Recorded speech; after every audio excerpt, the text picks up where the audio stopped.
मु आज ही दुईटी account check करके देखुली देखिपे प्रथम अकाउंट टी लिखाई बैंक ऑफ इंडिया रो डेट भी देखिपे 2 एप्रिल 2023 आ पेमेंट स्टेटस रे भी देखिपे सक्सेसफुल लिखाई। तो सेकंड बैंक अकाउंट टी हूँ पंजाब नेशनल बैंक रो एटी भी डेट देखिपे 2 एप्रिल 2023 पेमेंट स्टेटस भी सक्सेसफुल लिखाई। मो पूर्व वीडियो रे भी कहि सारछि जदि आपण ई केवाईसी करना हंती ताहले आपण एई कालिया योजना पैसा पाई परिबे नै। जदि आपण ए पर्यंत ई केवाईसी करना हंती तेबे जनसेवा केन्द्र को जाई एवं ही ई केवाईसी कर नियंतु। आउ जदि ई केवाईसी कर सारछंती ताहले 2000 टंका आछि कि नै जानिबा पई जेकोनसी गोटे ब्राउजर खोलंतु आउ सर्च बार रे kalia.odisha.gov.in लिखि सर्च कर नियंतु।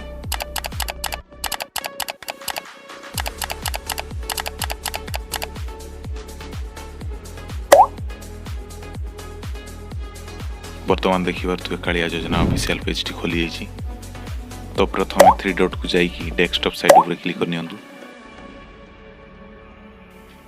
मु जूम करके देखई दूची एटी ऊपर लिखाई छी ऑनलाइन ग्रीवेंस एप्लीकेशन फॉर्म से ताहारी ऊपर क्लिक करनेबे।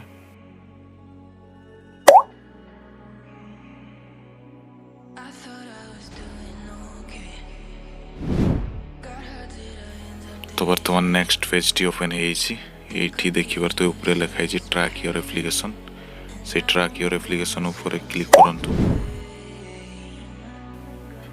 एठी आधार और टोकन नंबर लिखाई छी तो हमें आधार कार्ड नंबर टी देकी वर्तमान चेक करनेबा। आधार नंबर टी देई साला परे ई शो ऊपर क्लिक करनेबे।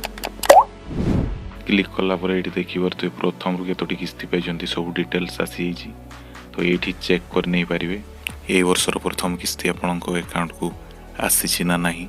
वर्तमान जो अकाउंट टी चेक करके देखौची से अकाउंट रे देखि परथुए पेमेंट स्टेटस रे सक्सेसफुल लगाई छी और डेट भी एठी देखि परथुए 2 एप्रिल 2023 माने ए वर्षर कालिया योजना पैसा ए अकाउंट को आसी छी। तो फ्रेंड्स एई परि भाव रे ही आपण माने भी आपनको कालिया योजना टंका आसी कि नहीं जानिबा पई चेक कर नै परिबे। आजिकार ए वीडियोटी जदि आपण मानकु भल लागि थाई तो वीडियो को लाइक शेयर कमेंट और सब्सक्राइब करने को जमार भूलिए नहीं। धन्यवाद।